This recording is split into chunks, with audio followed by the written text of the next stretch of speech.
1947, naissance du terme soucoupe volante. 1991, 44 ans se sont écoulés pendant lesquels j'ai étudié le phénomène OVNI. Je suis donc un ufologue. J'ai baptisé mon premier ouvrage documentaire « Les soucoupes volantes viennent de notre monde » et « Blackout sur les soucoupes volantes » qui était le second, totalement épuisé. Ils vont paraître en janvier 92 aux éditions Vaugirard après la cité. Il faut savoir que, dès le départ, la communauté scientifique, téléguidée, manipulée par les nations, s'est inscrite en faux, à nier en bloc, à parler d'hallucinations, de canulars. C'est faux. Ce fut un mensonge. Nous allons le développer au cours de la cassette. Mais ce que la communauté scientifique a à se reprocher, ou que nous lui reprochons, ne peut pas s'adapter à tous les scientifiques. Il y a aussi des scientifiques objectifs et honnêtes. Et par exemple, le professeur Michel Bounias, qui a créé le laboratoire de biochimie de l'université de l'INRA à Avignon. Il a enquêté sur une chose extraordinaire qui s'est produite à Trans en Provence. Bien sûr, il ne dit pas « c'était les Martiens, c'était les Vénusiens, c'était les Ibis ». Il a l'honnêteté intellectuelle de dire ce qu'il a constaté, et ce qu'il a constaté, ça ne vient pas de chez nous. Bien, et alors il vous est arrivé dans la vie une aventure assez extraordinaire qui a sollicité votre sagacité, et vous avez fait une recherche pour le compte du GEPAN, le groupement d'études des phénomènes aérospatiaux non identifiés, sur lequel je ne porterai pas maintenant de jugement, ça viendra plus tard. Un contrat a été passé entre vous et cet organisme. Et le Centre national d'études spatiales, très exactement, puisque c'est en 1980 que le CNES m'avait sollicité pour savoir si dans des circonstances précises, il serait possible de mettre en évidence un impact biologique de phénomènes aérospatiaux non identifiés. Alors je leur avais répondu que dans certaines conditions, ça pouvait effectivement être possible, et donc nous avions passé un contrat entre le CNES et le ministère de l'Agriculture pour le cas où. Une semaine après la signature de ce contrat, un habitant de Trans en Provence voit un engin se poser dans son jardin qui laisse une sorte d'empreinte photographique dans le sol. Le professeur Bounias est alors chargé d'analyser les plantes prélevées autour de la trace. J'ai donc fait une analyse très complète d'une série de plantes prélevées sur le centre de la trace, sur la trace elle-même et à des distances de plus en plus éloignées. Je passe sur les détails, en particulier mathématiques. J'ai pu montrer que bien souvent, les effets qui ont été observés décroissaient, diminuaient en fonction de l'inverse du carré de la distance. Alors ça pouvait faire penser à un phénomène, par exemple, de type électromagnétique. C'est un exemple. J'ai essayé de comparer ces effets produits à ceux de produits toxiques, de produits chimiques, de la chaleur, de sources physiques différentes, etc. Je n'ai rien trouvé qui puisse expliquer complètement les phénomènes observés, qui présentait en plus une autre particularité. Dans ces plantes, le métabolisme fonctionnait un peu à l'envers, comme si en mettant en première, vous appuyez l'accélérateur, vous partez en marche arrière. Hein. Et au fur et à mesure que vous accélérez, vous avez moins de consommation, tout ça fonctionnait d'une manière anormale. Voilà. Donc il s'est produit effectivement des troubles assez profonds et liés. Donc je suis sûr qu'il y a eu des perturbations biochimiques anormales. C'est de la toxicologie, pure et simple. Ceci étant, dans la limite de ce qu'on peut affirmer au terme d'une recherche scientifique, eh bien, je ne vois pas quoi d'autre que ce qui a été décrit par M. Nicolai aurait pu produire ces effets-là. Maintenant, quand on me demandait si l'engin est un objet extraterrestre ou pas, alors là, ça, moi, je ne peux pas vous répondre, bien entendu. Ce remarquable travail d'analyse du professeur Bounias a fait sauter le GEPAN, le groupement d'études des phénomènes aérospatiaux non identifiés, que nous payons avec nos impôts. Cet organisme de recherche qui a pour vocation d'étouffer la vérité.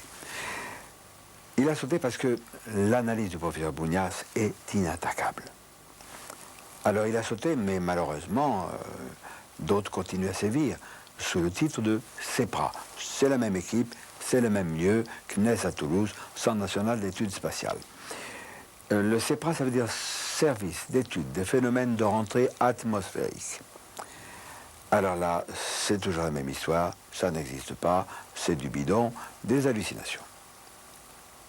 Je voudrais rappeler aussi qu'en Union soviétique, pendant la guerre froide, un individu du nom de Vichinsky procureur général du Soviet suprême, un véritable barbare, a nié farouchement l'existence de soucoupes volantes, disant que c'est curieux, on les voit dans les pays capitalistes, sous-entendu où on boit beaucoup de whisky, mais pas en Union soviétique, qui est pourtant un pays de vaste dimension. Nous savions qu'il mentait. En voici la preuve. Grâce à ce que nous déclare un éminent ufologue soviétique, Boris Churinov. Oui, j'ai été, si vous voulez, comme ça, donc ufologue privé, comme on dit, oui. Et puis, je suis rédacteur en chef et éditeur de cette revue. Pour mon livre, là, le tirage était important, 300 000 exemplaires. Alors, Boris, quand on a commencé à parler des soucoupes volantes, nous, en France, les critiques, les sceptiques disaient « Oh, ça, il n'y a qu'en Amérique ». Puis, disons, en 1954, vous avez eu toute une vague. Tout à fait. D'accord. Mais chez nous, c'était le silence absolu. Et voilà, vers la fin de l'année 50, on a commencé à en parler. Mais justement, comme chez vous, disant que c'était plutôt aux États-Unis et pas chez nous, c'était de la propagande. Tout à fait. Impérialiste. Tout à fait. Oui. Pour endormir les gens. Et d'ailleurs, il y a des gens qui continuent la même chose aujourd'hui. C'est de l'Académie des sciences. Alors, vous nous avez parlé tout à l'heure, hors caméra, d'un cas extrêmement intéressant et récent en Union soviétique. C'est ce petit garçon qui n'était pas allé à l'école parce qu'il était malade, souffrant, et qui s'est amusé à faire des photos à la fenêtre. Eh bien, alors, c'était près de Moscou, à une cinquantaine de kilomètres. C'était au mois de mars de l'année passée. Et voilà ce garçon, qui est là, même, je peux vous montrer, ce petit garçon souriant. Il est resté à la maison pour ne pas aller à l'école, en disant qu'il était malade. Et voilà, il prenait des photos de son chat. Et son chat. Il en a fait 2. Comme ça, comme vous voyez ici, il y a la fenêtre. Il est devant la fenêtre, à 1 mètre, disons, de la fenêtre, à 1,50 m peut-être. Et tout d'un coup, il voit l'apparition d'un objet juste en face de sa maison. Il faut dire qu'il habite au rez-de-chaussée, et en face, il y a une maison à 4 étages. Enfin, les distances sont connues, c'est 80 mètres entre sa maison et l'autre.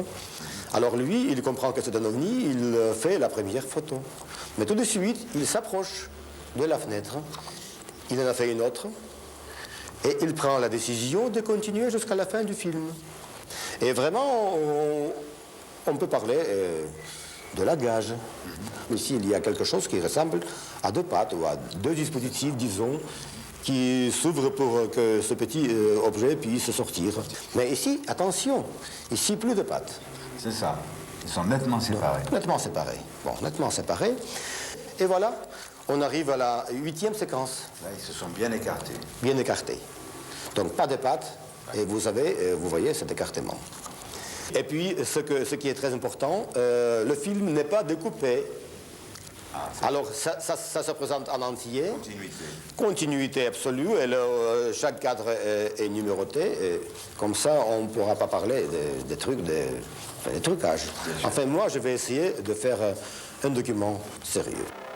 Des dizaines de milliers, peut-être des centaines de milliers de photographies de soucoupes volantes ou d'ovnis existent de par le monde. Nous savons aussi que ces engins se posent. D'autres s'écrasent. On a fait des études, des recherches dans ce domaine. Et à ce propos, Roger Rémy, qui est un chercheur de pointe, qui travaille à Albuquerque, au Nouveau-Mexique, il y a 25 ans déjà, m'a raconté des choses étonnantes qu'il avait vues. Il est le représentant de l'IMSA, l'Institut mondial des sciences avancées aux États-Unis, et il a eu entre les mains des éléments irréfutables extrêmement troublants. Je rappelle, la spécialité de Marcel Vogel était d'abord un grand chimiste. C'est le père du disque dur, c'est le père du floppy disk, c'est le père des cristaux liquides chez IBM, détenteur de plusieurs brevets. Donc Marcel Vogel était un grand chercheur déjà dans le domaine de la chimie. Marcel et moi, nous avons eu entre les mains un échantillon, je vais dire un sample, un échantillon de métal qui techniquement n'a pas pu être fait sur Terre. Je m'explique, ce métal, cet échantillon de métal, toutes les molécules étaient faites de façon synthétique, a été rapproché de façon synthétique, ce qui est de loin la technique du frittage, de loin la technique de la céramique, et de loin la technique de fusion du métal. Par contre, une très forte probabilité, ce qu'on appelle aujourd'hui de façon très alchimiste, la fusion froide, the cold fusions, auquel personne ne croit. J'ai eu l'occasion d'avoir des débris également entre les mains de corps de ces passagers, pour des mêmes raisons d'analyse. Donc il ne fait pas de doute qu'il y a bien eu des êtres vivants qui ont craché sur Terre, qui ont été récupérés par des autorités américaines. Et les malheureux ufologues qui ont été mêlés à ces histoires-là de près ou de loin ont été souvent l'objet d'accidents ou de crises cardiaques, et parfois même de chantage au silence. Inquiétant, non. Terriblement inquiétant, puisque derrière tout cela se cache une horrible vérité. Un Américain du nom de John Lee, ex-agent de la CIA, a fait des révélations fracassantes vers la fin de l'année 1988. J'ai moi-même reproduit ces déclarations dans le magazine Le Monde Inconnu en décembre 1988.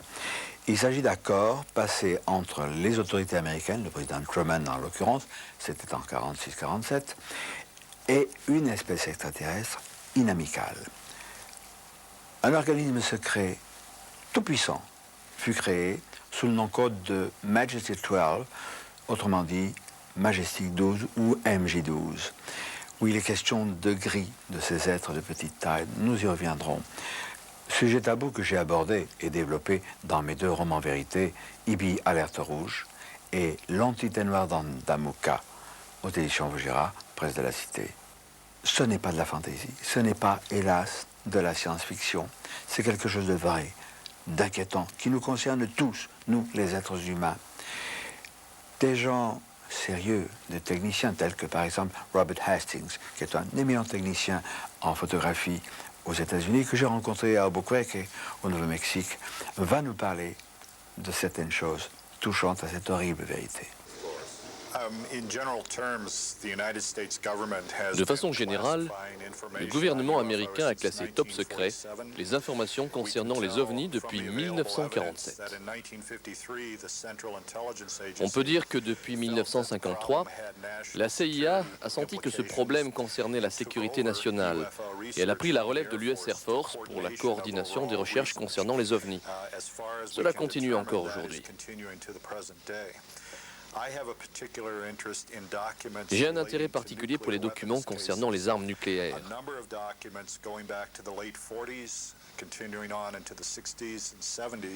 Un grand nombre de documents datant des années 40 ou des années 60 et 70 font état d'ovnis manœuvrant autour d'installations nucléaires telles que des silos, des centres de développement d'armes nucléaires comme Los Alamos, autour de dépôts d'armes nucléaires, dans les bases du Strategic Air Command.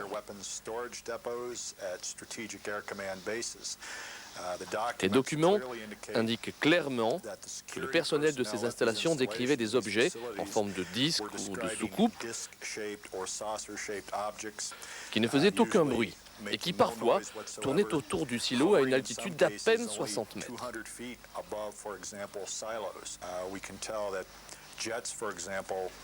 Des avions de chasse ont été lancés d'une base du Montana pour intercepter ces objets, après qu'on les ait vus au-dessus de silos. C'était en novembre 1975. Les documents décrivent avec beaucoup de détails la venue de ces engins nuit après nuit, sur une période de 2 semaines, au-dessus des installations stratégiques de cette partie des États-Unis. Un ufologue français a, lui, vécu longtemps aux États-Unis, et particulièrement à Albuquerque et au Nouveau-Mexique. La région de Dulce ne lui est pas inconnue. Il s'agit de Jean-François Gilles, qui était un chercheur du CNRS, mais qui est devenu un ufologue tout à fait au courant de ces problèmes qui nous cachent les gris. Jean-François Gilles, ces êtres venus d'ailleurs, on les appelait les IBI, E-B-E. Quelle en est l'origine? Non pas des IBI, mais de l'appellation. Apparemment, ils ont été dénommés comme ça, ces êtres. On verra peut-être un peu après de qui il s'agit. dès 1947, dès les premiers crashs, dès le crash de Roswell, par un des membres éminents du MJ12, le docteur Detlev Monk. Ce qui occasionne, à mon avis, la confusion avec le mot les gris, the greys, ou the short greys, les petits gris.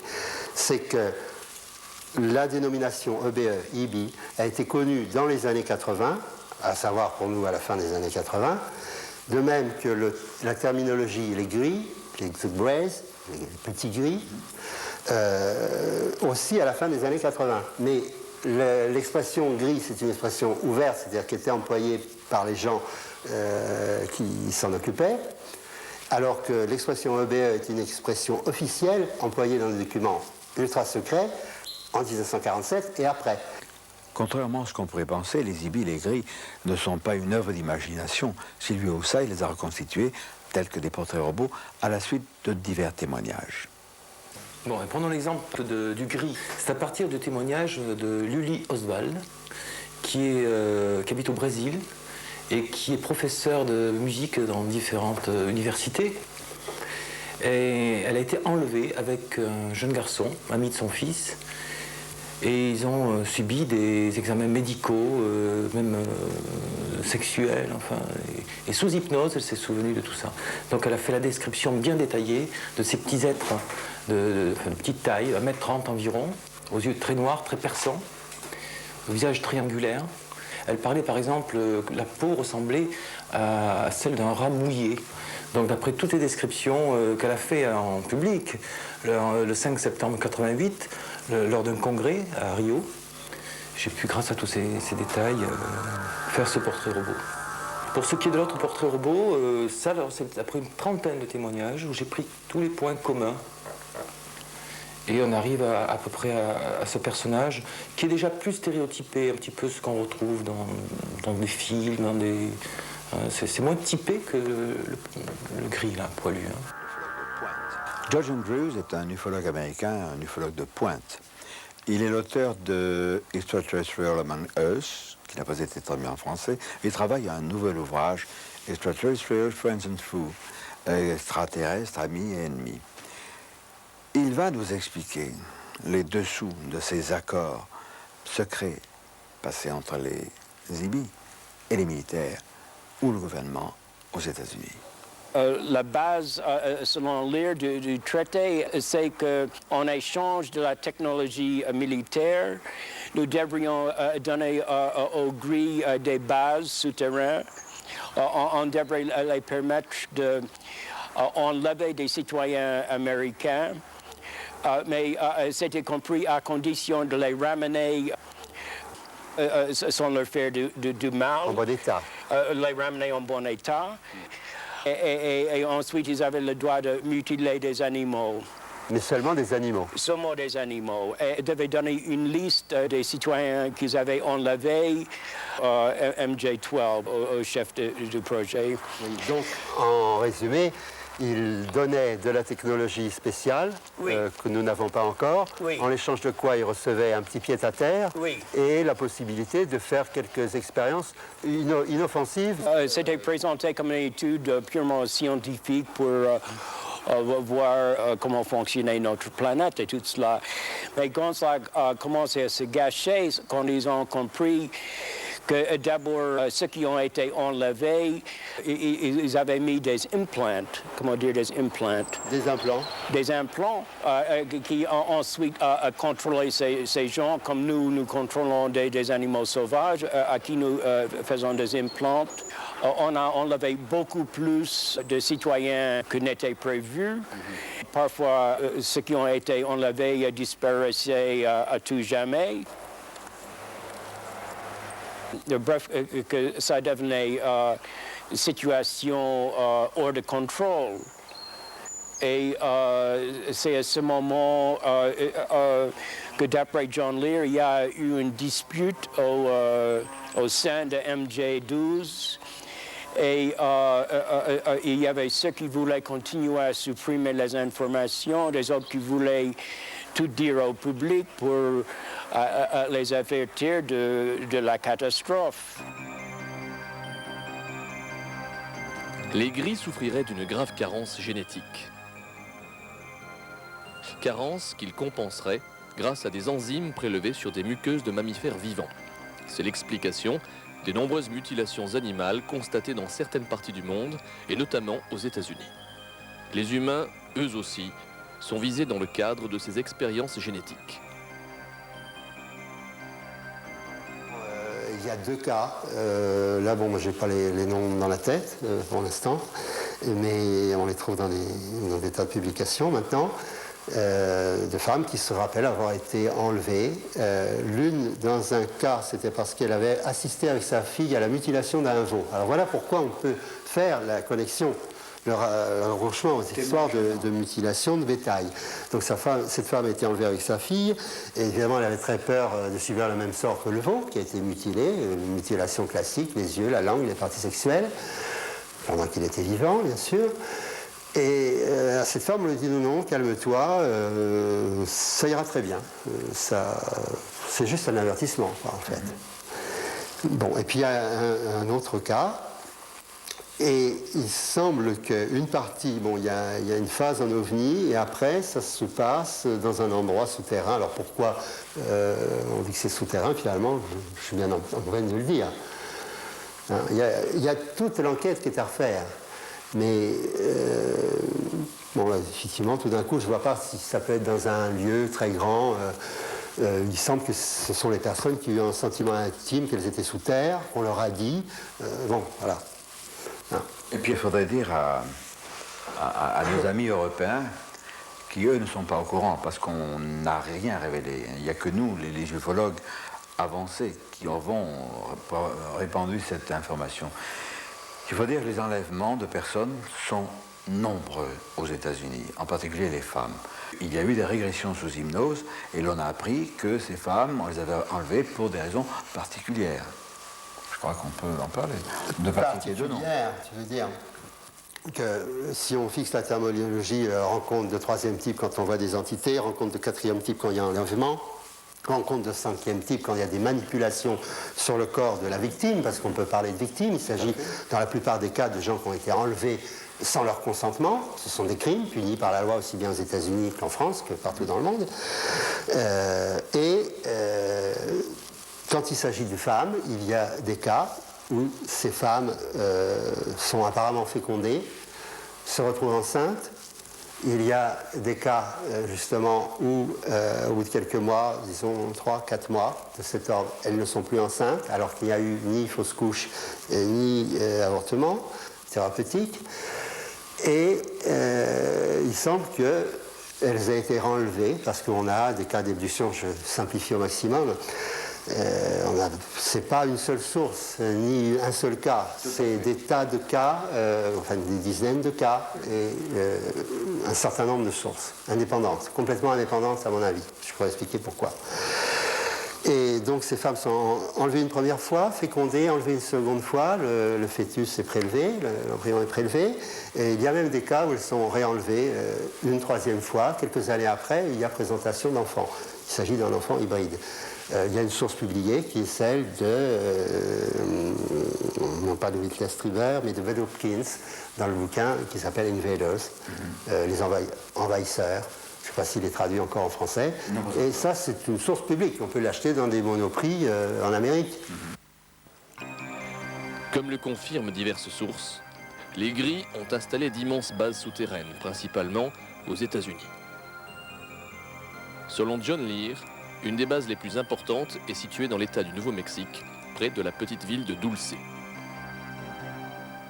La base de Dulce était dans un coin particulièrement sauvage, mais un coin sauvage qui donne un peu parfois des sueurs froides.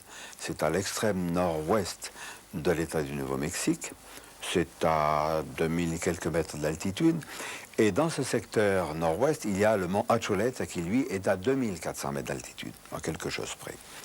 Alors, ce qui est curieux, c'est que cette base, dont on pense qu'elle est une base leader, elle abriterait non pas 5000 IBI, comme je l'ai indiqué dans IBI Alerte Rouge, mais environ 18 000, ce qui présuppose une base très importante. Ce coin sauvage est sur la réserve indienne Jicarilla.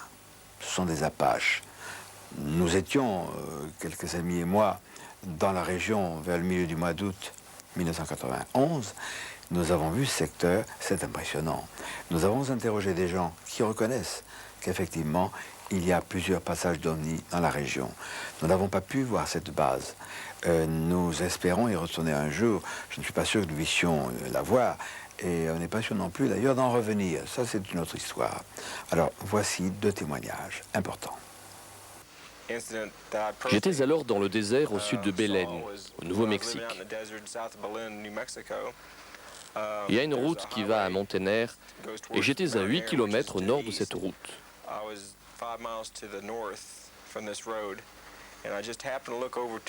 Je regardais la montagne au sud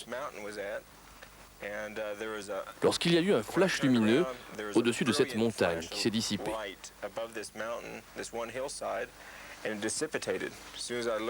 Et quand je suis allé sur place pour examiner, je n'ai pu trouver aucun débris d'aucune sorte. Ce soir-là, avec tous les gens qui étaient... c'était au pied du mont Archuleta. Oui, du mont Archuleta, mais en fait, on était déjà sur les hauteurs. On était partis très haut et on dominait tout le mont Archuleta. On était en haut du mont Archuleta et on était sur un plateau. On avait trouvé un plateau pour camper et on avait fait un très bon barbecue que Gabriel Valdez nous a préparé admirablement. Le plus jeune fils de Gabriel dit « look », mais très fort, un look qui a surpris, une exclamation. Et on a tous levé nos têtes à ce moment-là et on a vu au-dessus de nous, dans le ciel qui était à ce moment-là devenu vraiment très noir, après le coucher du soleil, on a vu une lumière mais qui semblait éclairer toute la montagne, qui a formé un boomerang au-dessus de nous. Ça n'est pas parti droit, c'est parti, disons, de l'ouest et c'est allé à l'est. Et ça paraissait pas très loin de nous, en fait. Et comme tu verrais un nuage au-dessus de toi, et d'une intensité extraordinaire. Je veux dire, j'ai jamais vu ça. J'ai pourtant vu des tas d'avions, j'ai vu des tas d'objets familiers voler. Et alors, à l'arrière de cette lumière extraordinaire, il y avait comme des étincelles qui se dégageaient de toutes les couleurs, de rouge, jaune et vert et bleu peut-être. Il a disparu sur la face de la montagne. C'est la face de la montagne. Sans laisser de traces naturelles. Sans laisser pas le moindre, comme si ça s'était volatilisé, comme un gaz, comme une bulle de savon quand elle éclate, pof, comme ça. Et Gabriel a aussitôt dit, je vous l'avais dit, on les voit tout le temps. Et effectivement, ce phénomène n'est pas rare à Dulce. Pour nous, c'était extraordinaire, c'était la première fois. Mais il disait que les Indiens témoignent d'au moins 2 apparitions comme ça par mois, au-dessus de la montagne. Ils les voient tellement qu'ils n'y font plus attention. Au-dessus du mont Archuleta. Au-dessus du mont Archuleta, essentiellement, toujours au-dessus de cette montagne. Comment une telle vérité a-t-elle pu être cachée, maintenue sous le boisseau par les autorités? Lorsque le Majestic 12 a vu le jour, dans le courant des années 40, cet organisme créé à l'instigation des IBI, de ces êtres des bases souterraines, les autorités américaines ont contrainte, fait le blackout, fait le silence et la censure. D'abord, en essayant de convaincre le monde scientifique que les ovnis, les extraterrestres, les soucoupes volantes, tout ça c'était de la foutaise et que ça n'existait pas. Beaucoup de savants à l'époque ont marché parce que ça entrait dans leur propre vue. Ça les gênait que nous ne soyons pas les seuls à être les plus beaux, etc. Bon. Après coup, il fallait véhiculer ces mensonges, cette intoxication criminelle, on peut le dire. Et pour le véhiculer, qu'est-ce qu'il fallait? Les médias. Alors, le monde savant, porte-parole du MJ12 et du gouvernement secret, a induit en erreur les médias, qui à leur tour, en toute bonne foi, ont induit en erreur nous, les cochons payants, toujours à payer pour les autres. Alors attention, méfiez-vous, amis, des déclarations officielles, quelles qu'elles soient, touchant les ovnis. Elles sont fausses. Le lieutenant-colonel Wendell Stevens, il y a 25-30 ans, a été nommé à un organisme militaire qui s'appelait le Project Blue Book, le projet Livre Bleu, pour soi-disant enquêter sur les ovnis avec ordre, en réalité, de les mettre sous le boisseau, d'étouffer la vérité. Wendell Stevens s'est vite aperçu qu'on voulait le manipuler. Il est parti. Il n'a plus voulu continuer dans cette voie du mensonge. Et il est devenu ufologue. Ça ne lui a pas porté bonheur parce qu'on a essayé de le salir. Mais Wendell Stevens est un brave homme. C'est un homme qui a le courage de dire ce qu'il a vu, ce qu'il a appris. Et il nous en parle.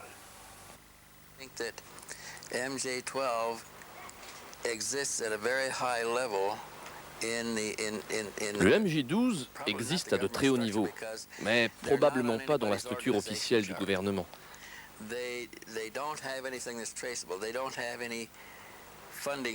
Il n'y a aucune trace et aucune ligne budgétaire n'est prévue. Il obtient ses fonds de différentes façons.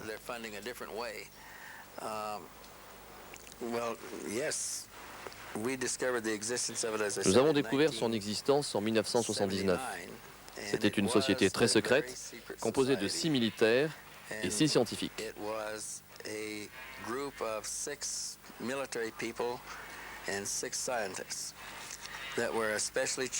Ils étaient chargés d'enquêter et de maintenir le secret sur tout ce qu'ils pourraient trouver relié au phénomène OVNI. Nous avions créé des équipes de récupération dans différentes parties du pays, ceci afin d'anticiper les problèmes à venir.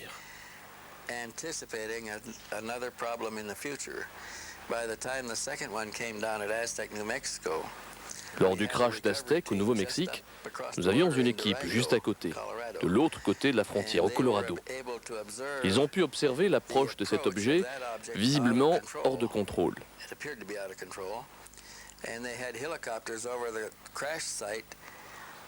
Il y a eu des hélicoptères sur le lieu du crash moins d'une heure après l'écrasement. Les hélicoptères tournaient autour du site. Des gens d'une équipe spéciale habillés en bleu foncé se préparaient à prendre le contrôle des lieux.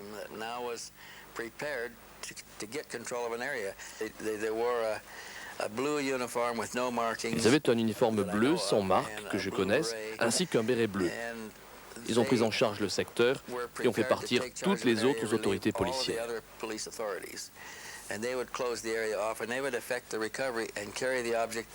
Ils ont alors transporté l'engin vers un endroit secret. Nous pensons qu'il y a des résidus de ce crash dans un laboratoire près d'ici, ainsi qu'à Los Alamos et à la base 51 au nord du Nevada, et peut-être à d'autres endroits. Ces équipes ont donc transporté les débris et ils ont pris le contrôle du crash d'Aztec en très peu de temps et ont pu maintenir le secret.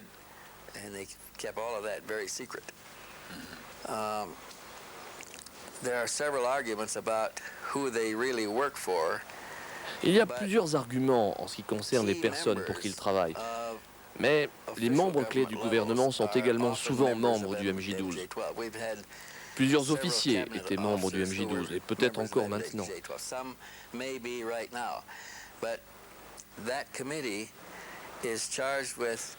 Ce comité est chargé de contrôler le plus grand secret que ce pays ait. Ce secret est tel qu'aucun élu ou officiel n'a le droit de le connaître car il pourrait partir avec ce secret.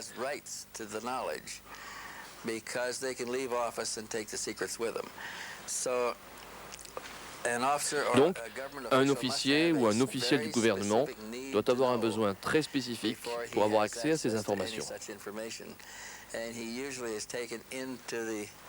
Et généralement, il est englobé dans le groupe ou la société, ainsi, il ne divulguera rien. Nous avons déjà parlé de censure, mais il est peut-être bon d'aller plus avant dans ce domaine controversé, mais malheureusement sournois et bel et bien réel.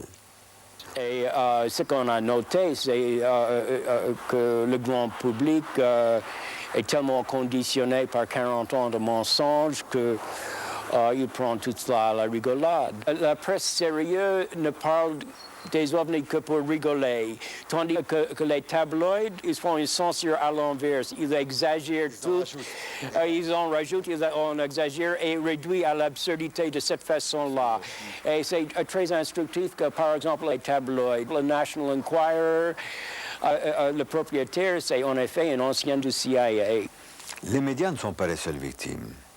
Il y a aussi des personnes, et vraiment victimes.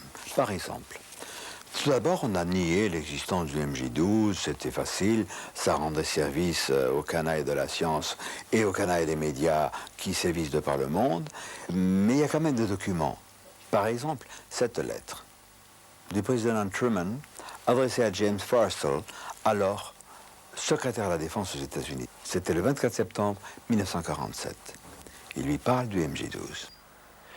Vous êtes par la présente autorisé à procéder avec toute la vitesse et la précaution nécessaire à votre enquête. Ce sujet devra être référé exclusivement comme opération Majestic 12. James Forrestal a exigé du président Truman de révéler la vérité au Sénat.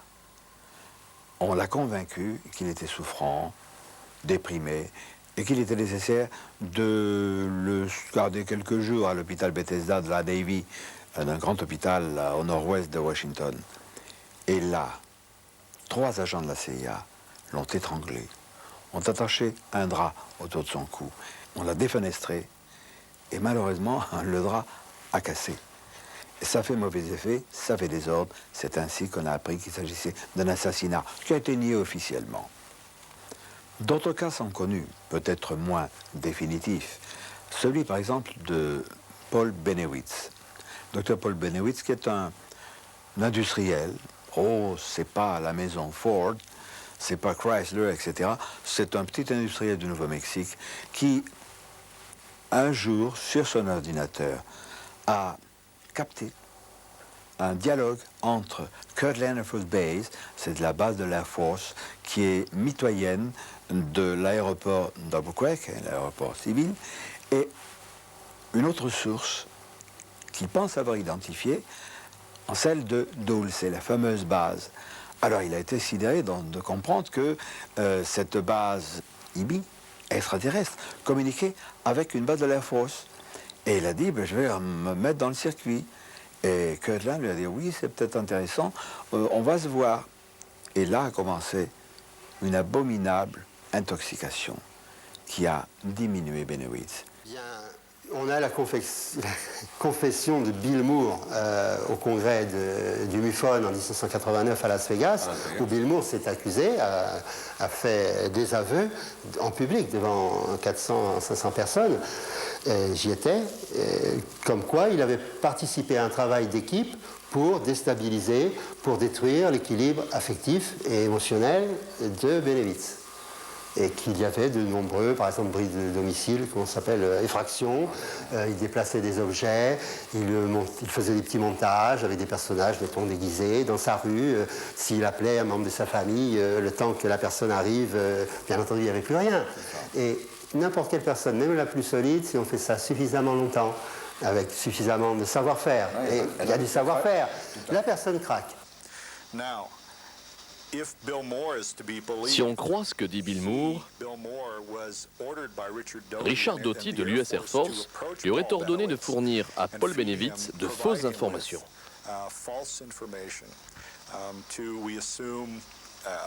Cela afin de le mettre à mal. Il affirmait qu'il y avait des atterrissages d'OVNI au Nouveau-Mexique et ainsi de suite.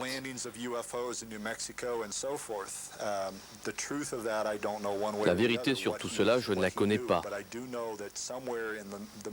Mais je sais qu'entre les années 80 et 90, il a été fourni en fausses informations par l'US Air Force sans la moindre raison.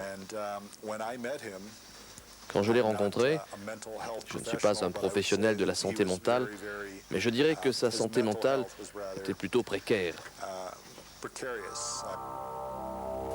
L'un de nos reporters s'est rendu à Montréal en octobre 91 pour y rencontrer, le contact était d'accord, le rendez-vous était pris, pour y rencontrer un ésotériste, grand amateur d'étrangeté et d'OVNI, qui devait nous parler de ses recherches, etc.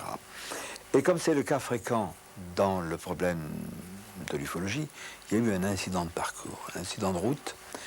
Il s'est rétracté, il nous a posé des lapins, et notre reporter n'a pas pu agir.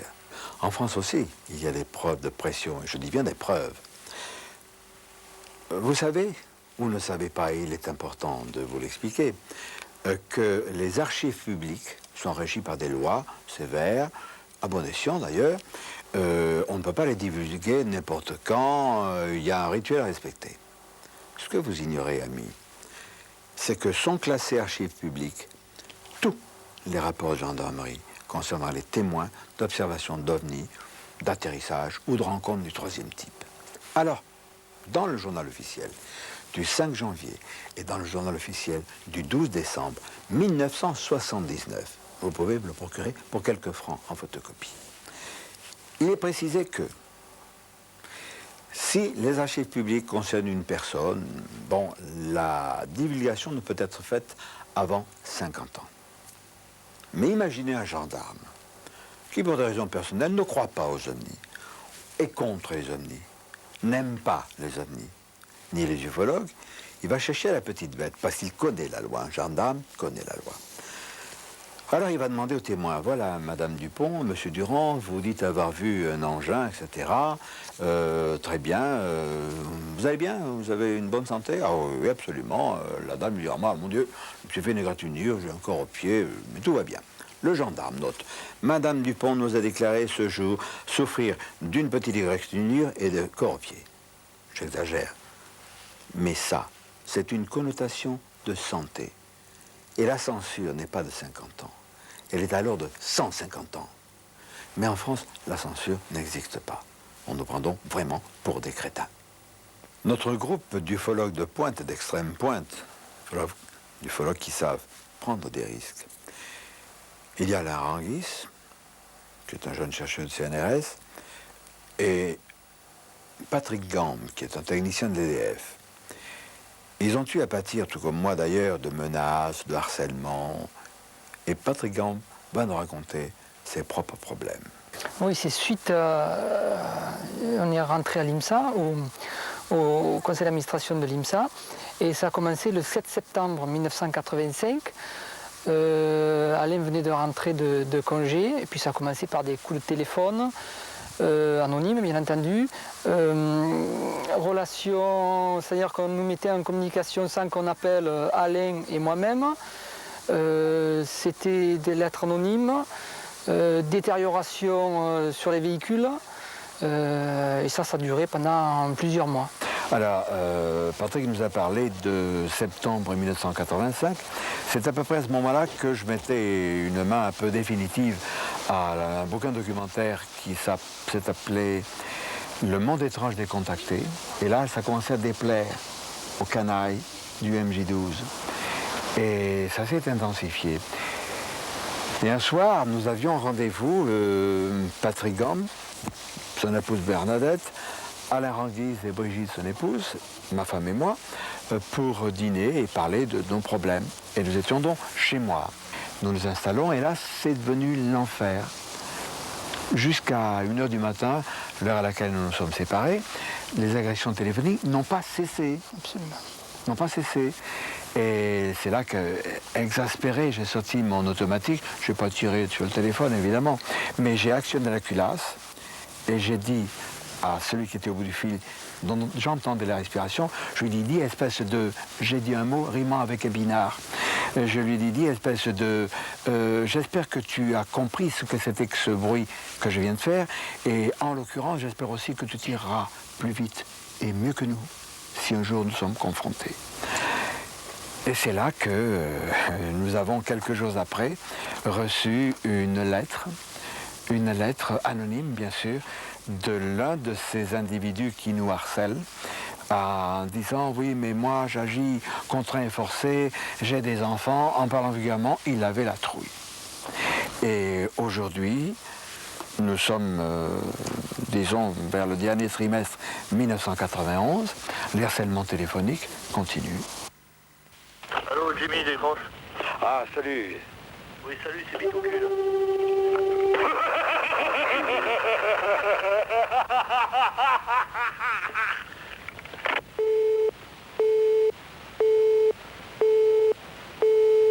Ce qui m'ennuie, c'est qu'un jour, j'ai reçu un sachet de poudre blanche dans cette enveloppe, postée à Marseille le 15 novembre 89, à la Poste République à Marseille. Je suis allé avec mon épouse à la gendarmerie centrale d'Aix-en-Provence, sur la route de Nice. Et j'ai dit à l'adjudant Vianney, j'ai su son nom, voilà ce que j'ai reçu. Pouvez-vous me dire ce que c'est? Vous avez un laboratoire? Alors il a pris le sachet, il est monté au premier étage et un quart d'heure, 20 minutes après, il m'a dit, monsieur Gueux, rassurez-vous, c'est du sel d'ammoniac. Je lui dis, d'accord, aujourd'hui c'est du sel d'ammoniac. Et si demain, je reçois autre chose? Et si d'aventure, au moment où j'ouvre le courrier, puisqu'il est distribué vers 12h30 chez moi, si au moment où j'ouvre mon courrier, on frappe à la porte et que je suis en présence de maître Dupont-Durand, huissier, et on me dit, qu'est-ce que c'est que ça?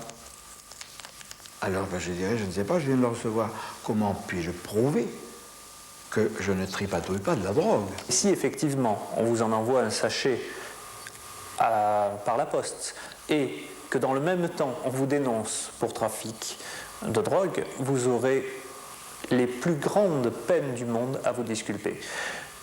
Je ne veux pas dire que ce serait impossible, car sinon nous perdrions tout espoir dans la justice française, mais quand je dis les plus grandes peines, je veux dire que ce sera pratiquement impossible pour vous de vous disculper. C'est-à-dire qu'effectivement, la seule attitude raisonnable, c'est de téléphoner immédiatement à la gendarmerie. J'ai lu dans la presse, récemment, nous parlons en ce moment, le 25 juin 1991, j'ai vu ces derniers jours des articles concernant une loi sur la répression de la désinformation. Alors là, ça m'inquiète. Parce que les canailles du MJ12, qui est le gouvernement secret qui opprime la planète Terre, et ses multiples correspondants, ses multiples complices, jusqu'au plus haut des nations, s'ils décrètent que les ovnis n'existent pas, que les extraterrestres n'existent pas, et que je fais de la désinformation, comment vais-je m'en sortir?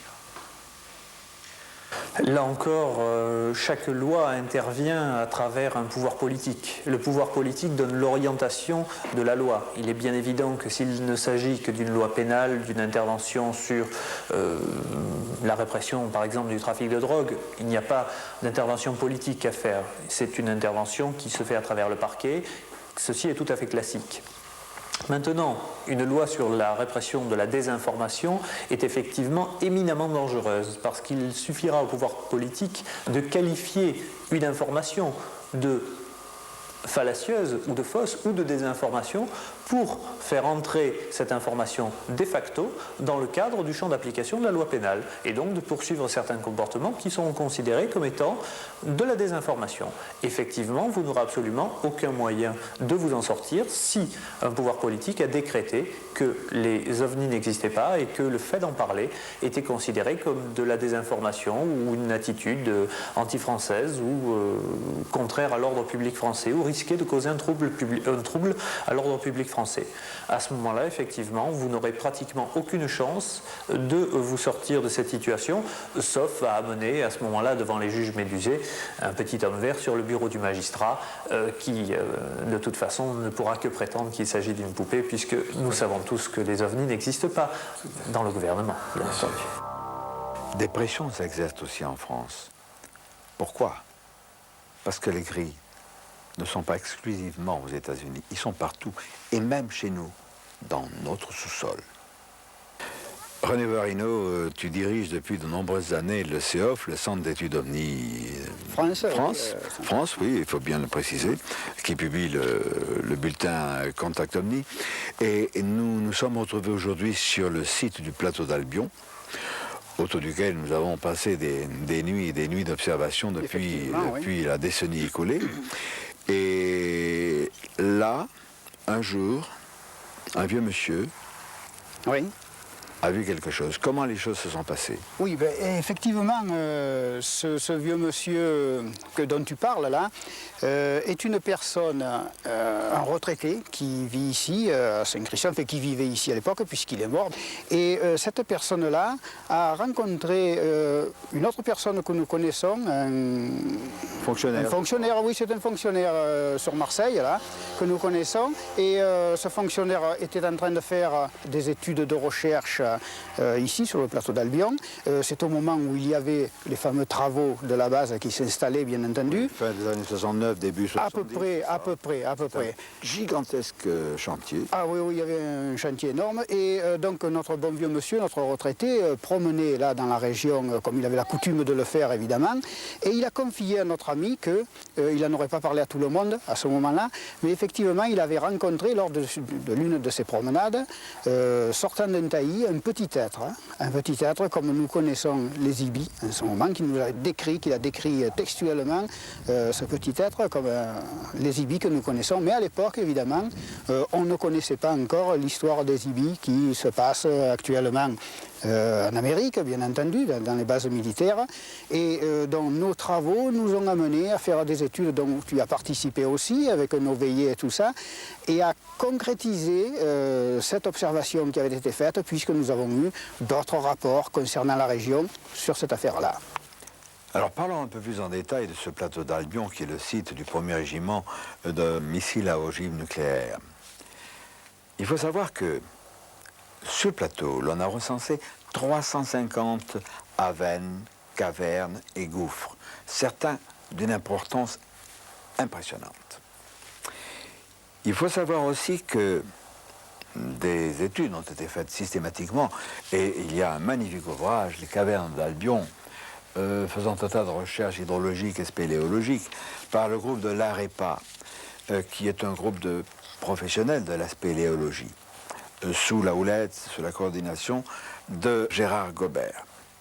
Faisons un retour en arrière et nous allons savoir qu'un groupe de spéléo-amateurs, c'était des jeunes, il y a un certain nombre d'années, qui n'ont rien à voir avec le groupe de l'AREPA, mais vraiment rien à voir. Un jour, descendent dans l'un de ces gouffres et après avoir emprunté plusieurs puits, plusieurs trajets horizontaux, descendent à une assez grande profondeur. Et là, l'un d'eux, le meneur du groupe, découvre une salle étrange. Oh, c'est pas une caverne, c'est un énorme parallélogramme, avec un parquet laiteux. Et au sortir du puits qui donne accès dans cette salle, le spéléo en question tombe à l'arrêt parce qu'il y a 5 ou 6 sièges de forme bizarre. C'est tellement impressionnant qu'il remonte, dit à ses amis, nous reviendrons filmer, j'ai découvert quelque chose, je vais vous expliquer. Ils reviennent 15 jours, 3 semaines, 1 mois après, avec des appareils photographiques, caméras, et ils s'aperçoivent que le puits d'accès a été bétonné. Ils ne peuvent plus retourner sur ce site.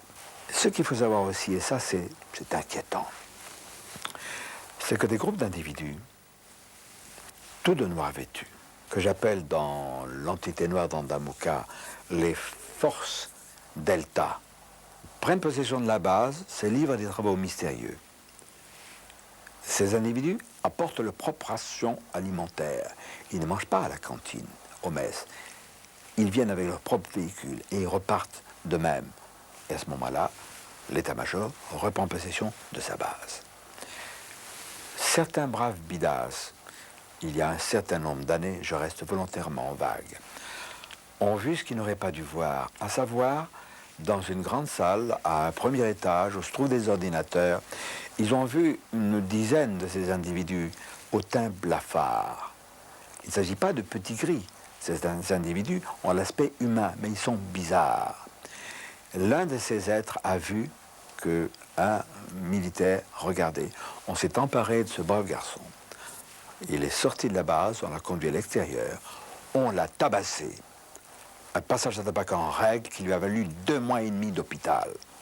Ses camarades, au bout d'un certain temps, ont appris qu'il était en traitement à l'hôpital, ont été autorisés à le voir, à titre d'exemple. L'un de ses amis intimes m'a parlé, en présence de 5 témoins. Nous avons enregistré cela, nous avons planqué, excusez le terme, et dispatché ces enregistrements. Nous devions nous revoir. Il devait essayer de convaincre l'un de ses camarades de nous parler plus avant. Et tous deux ont disparu. À une trentaine de kilomètres, à l'est du plateau d'Albion, donc pas loin, se trouve l'OHP, l'Observatoire de Haute-Provence, à Saint-Michel-l'Observatoire, près de Fort-Calquier. Cet observatoire, nous l'avons interrogé à 2 reprises pour lui demander son contre-avis en quelque sorte sur les ovnis. Ce fut toujours une fin de ne recevoir, ainsi que le montrent les lettres que vous pouvez lire vous-même sur l'écran. Et pourtant, cette feinte ignorance dissimule non pas un, mais plusieurs secrets.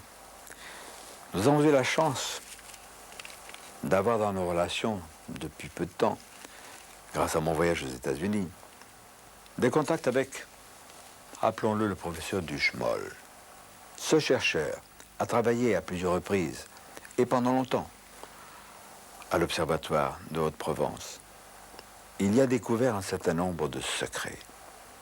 Et je vous assure que, après ce qu'il va nous dire, nous allons devoir, pour sa sécurité, distordre électroniquement sa voix, cacher son visage.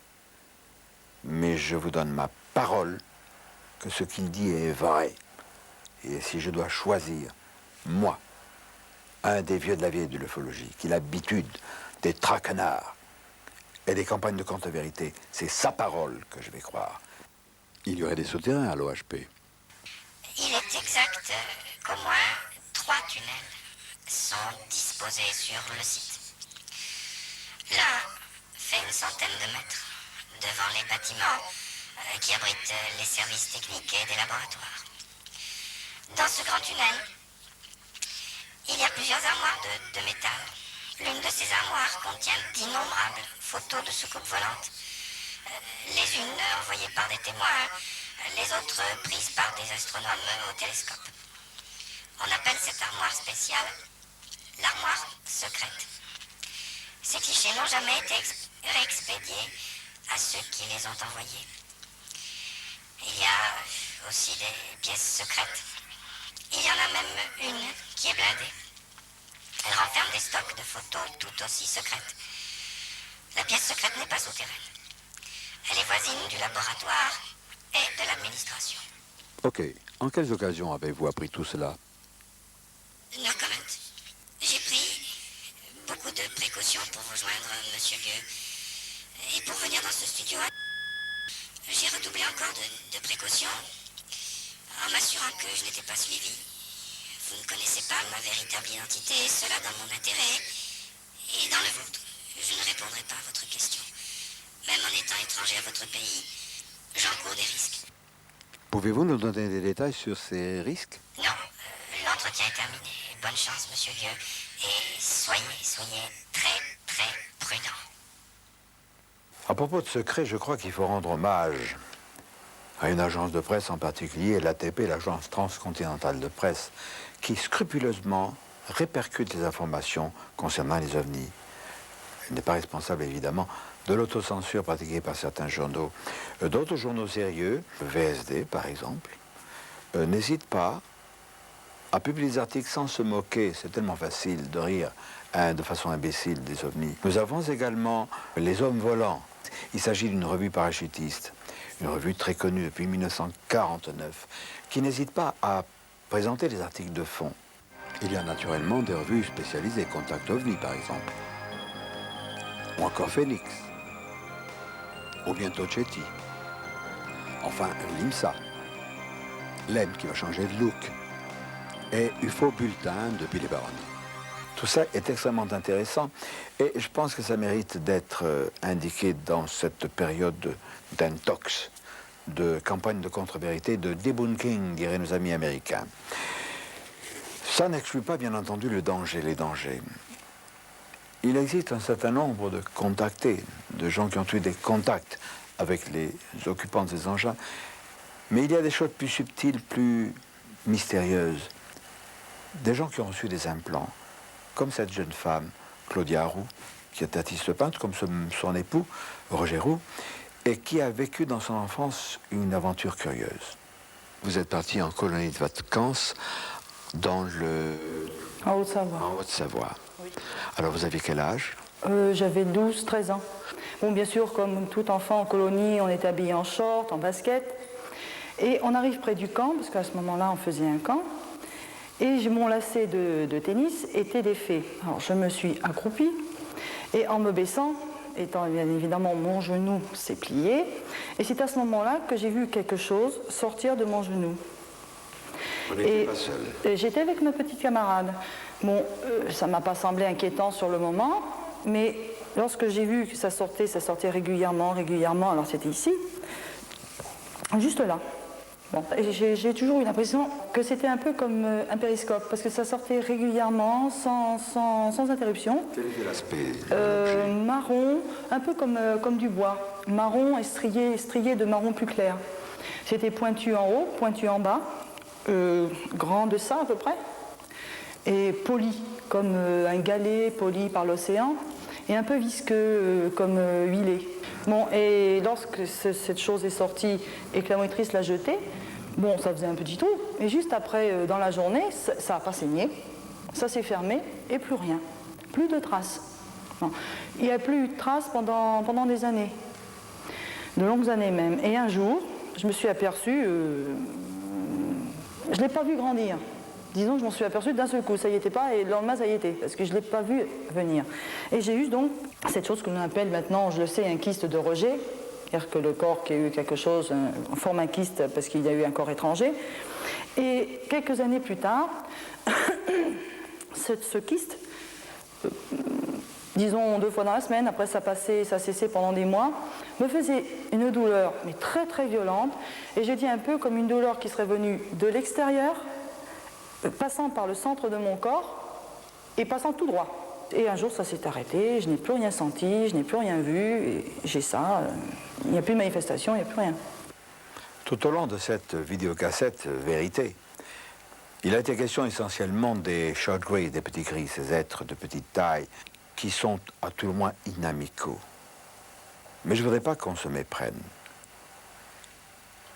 Nous estimons qu'il y a une trentaine d'espèces différentes d'êtres venus d'ailleurs qui, à des degrés divers et pour des raisons précises qui nous échappent, s'intéressent à nous. Mi-avril 1954, Edward Base, une base de l'Air Force, en Californie. 5 vaisseaux extraterrestres se posent. Roger Roux a reconstitué fidèlement cette scène que l'on connaît bien, qui a été étouffée. Eisenhower a rencontré des êtres d'apparence humaine qui n'avaient rien à voir avec les short gris, les petits gris. Ces êtres lui ont tenu à peu près ce langage. Vous les terriens, vous auriez besoin qu'on vous aide. Nous sommes prêts à le faire, mais il y a une condition. Vous vivez une ère de matérialisme. Vous manquez de spiritualité. Vous vous battez. Vous utilisez des armes nucléaires. Nous voudrions que tout cela cesse. Et à ce moment-là, nous ferons les quelques pas qui nous séparent et nous viendrons vous aider. Eisenhower, qui connaissait les accords secrets du MJ-12, a dit non. Les terriens ne sont pas prêts pour cela. Revenez dans 30 ans. Comme on dit à un enfant un peu turbulent, écoute, pose plus de questions, tu comprendras quand tu seras grand. Nous avons de sérieuses raisons de penser que ces êtres qui ont pris contact avec nous à travers le président Eisenhower en 1954 aux États-Unis sont des êtres pacifiques. Dans notre jargon d'ufologue sérieux et de pointe, nous les appelons les grands blonds. Bien sûr, il n'y a pas que des blonds. Alors ces grands blonds ne sont pas les seuls, eux non plus, à être positifs. Il y a d'autres cas, d'autres exemples. Nous allons l'aborder et nous verrons plus tard si nous devons nous en réjouir ou bien nous en inquiéter. Nous sommes dans les collines de Beaunieu, dans le Luberon, en Provence, et Madame Denise Bell, à la mi-septembre 1975, vous êtes venue, vous, comme ça vous arrivez, vous vous promeniez avec votre chien. C'était le soir. Oui. Le soir, la nuit était tombée, c'était le 15 septembre, la nuit était tombée, il y avait des étoiles. Mais vous étiez préoccupée ce soir-là? Oui, j'étais préoccupée parce que j'étais atteinte d'un cancer à la thyroïde, du côté gauche, et un mois avant, le service du professeur, son assistant m'avait dit qu'un autre nodule m'était venue sur la droite dès que je devais envisager l'opération, c'était impératif. J'étais un peu tourmentée et puis j'avais mon chien et mon chien il file comme ça dans le buisson. Et moi, à partir de cet endroit, j'ai été prise comment vous dire, d'espèce de malaise, de colique. Je me suis éloignée là dans le virage là-bas. Et j'ai dû m'accroupir et j'ai dû vider mon ventre. Hein. Et sur cet arbre-là, il s'est développé une lumière, que l'arbre il est tout petit à côté, voyez-vous. La lumière est restée absolument à sa place, elle tremblait toujours. Et là, il est apparu un rectangle orangé, voyez-vous. Mais dans le corps de la lumière ou ailleurs? À la base de la lumière. Sur le sol ou vertical? Non, vertical. Ah, vertical, ça c'est très important. Oui, ça faisait partie de ce bloc de lumière, j'en suis sûre. Bien. Je voudrais revenir, Denise Bell, sur cette sensation quand quelque chose vous a immobilisé derrière, vous a serré. C'était une main, c'était pas une main, n'est-ce pas? Non, je n'ai pas senti que c'était une main. C'était la position de quelque chose qui était au moins large comme 4 doigts, voyez, mais beaucoup plus épais, et qui m'a fait simplement prendre comme ça. Et je me suis trouvée la gorge offerte à cette lumière. Ah, voilà. Vous voyez, c'est là que je dis qu'il y a eu des soins de fait. Bon, vous êtes ensuite rentré chez vous, vous avez dormi? Normal. Normalement. Et le lendemain, donc, vous vous êtes rendu à Marseille, à l'hôpital. Et là, donc, on vous a examiné. Voilà, l'assistant du professeur m'a reçu. Il a tâté un peu ce côté gauche, ce côté droit. Il est revenu, il n'en finissait plus.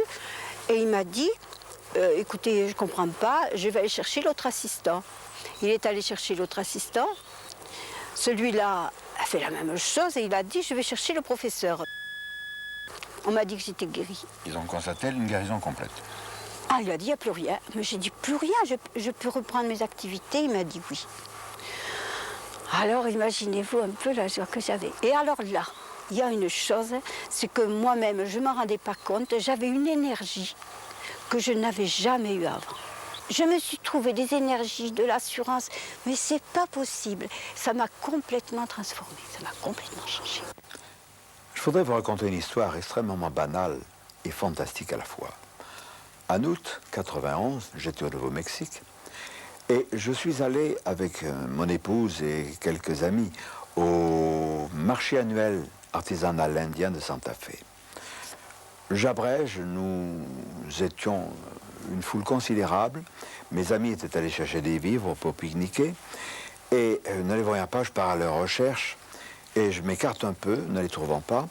Et une voiture s'arrête au bord du trottoir et j'entends « Hi Jim », c'est-à-dire « Salut Jim ». Personne ne m'appelle ainsi. Je me retourne, je vois une voiture, une grande voiture, un homme qui est à droite, cheveux grisonnants, 40, 45 ans, qui me sourit de façon sympathique, derrière 3 hommes que j'estime être, à tort ou à raison, des vétérans du Vietnam. C'est cette image qui me vient. Je dis à cet homme, mais vous me connaissez? Et il me dit, oui, bien sûr, nous vous connaissons, nous savons ce que vous faites, vous êtes dans la bonne voie. Continuez, nous apprécions. Et il s'en va. Alors je marche auprès de la voiture, je dis, mais enfin, ne partez pas comme ça, qu'est-ce qui se passe? Expliquez-moi. Au moins on va se revoir. Maybe later. Plus tard peut-être. Et il s'en va. C'est banal. Mais c'est fantastique, car enfin, qui sur la planète Terre savait qu'à ce moment-là, ce jour-là, vers 12h30, j'allais me trouver à Santa Fe, où je ne connais personne, où je n'avais jamais mis les pieds?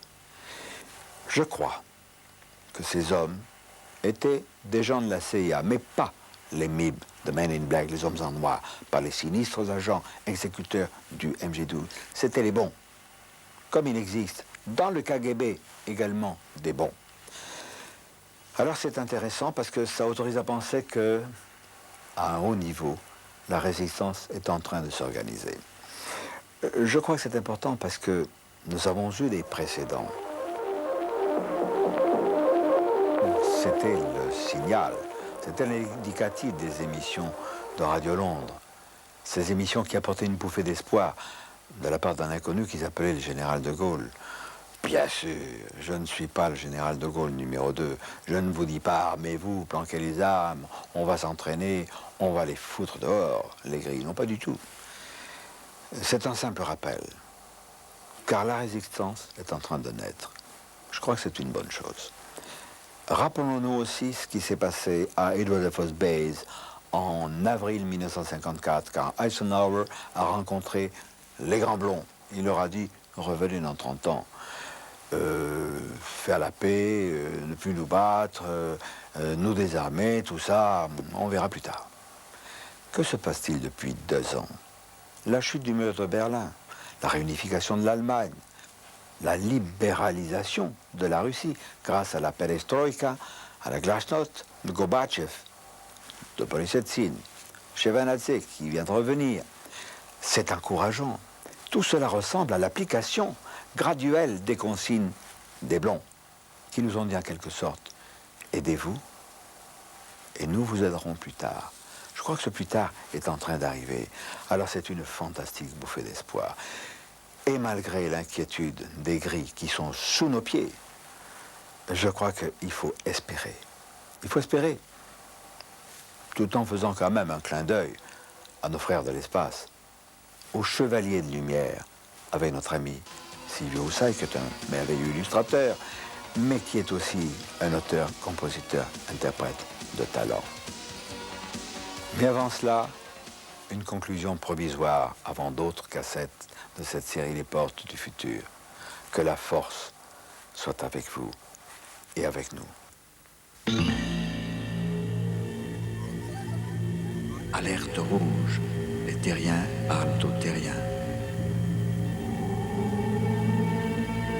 Il est temps de lever la tête. Il est temps d'ouvrir les yeux. Notre triste planète attend le retour des dieux. Nous avons saisi le message de leur rendez-vous répété. Chevaliers de lumière, vos enfants sont fatigués. Ici l'on tue, on se déchire. La terre est un étrange navire. On nous ment, on nous plonge dans des abîmes de mensonges. Guerre média crache ton ombre pour mieux nous aveugler. Crache, crache, tu devras un jour cracher la vérité. Il y a ceux que l'on soupçonne, il y a ceux que l'on bâillonne. Ils racontent des histoires d'ovnis.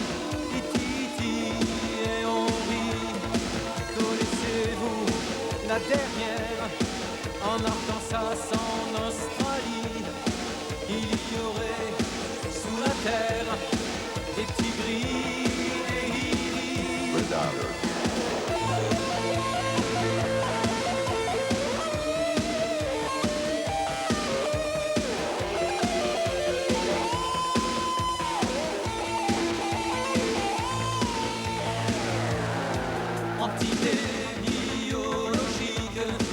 Extraterrestre, c'est comique.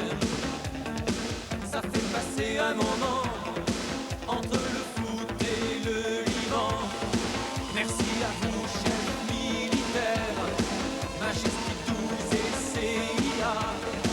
D'est en ouest, on vend la terre à des rats. Ils sont là,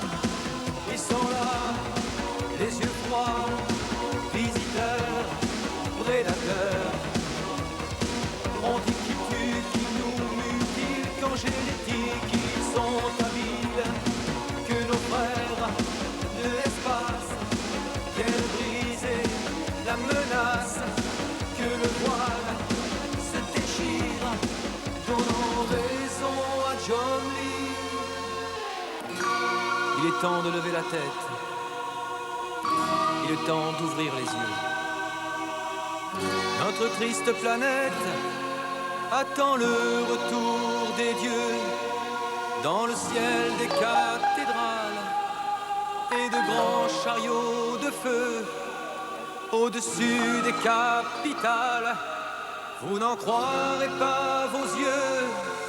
Il est temps de lever la tête, il est temps d'ouvrir les yeux. Notre triste planète